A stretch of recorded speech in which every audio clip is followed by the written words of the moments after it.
నమస్తే friends, welcome to Nazara blogs. నేను మీ నజారా. మన పూల మొక్కలకి ఇన్స్టెంట్గా కంపోస్ట్ అనేది ఎలా ఇవ్వాలి, వెజిటబుల్ వేస్టేజెస్తో ఏ విధంగా మన పూల మొక్కలకి అందించినప్పుడు మన పూల మొక్కలకి కావాల్సిన న్యూట్రిషన్స్ అండ్ మట్టి భాగం సారవంతంగా ఉండి వేరు భాగానికి ఎటువంటి పురుగులు పట్టకుండా వేరు భాగం ఎక్కువగా కుండి భాగానికి స్ప్రెడ్ అయిపోయి హెల్దీగా ఉండి ఇటువంటి ఫ్లవర్స్ రావడానికి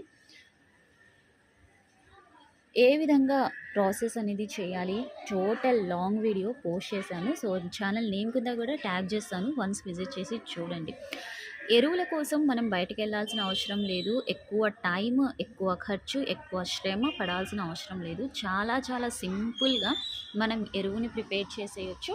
మన పూల మొక్కల్ని ఇంత హెల్దీగా ఉండే విధంగా చూసేసుకోవచ్చు. సరేనా? సో స్కిప్ చేయకుండా చూడండి. మళ్ళీ కలుద్దాం.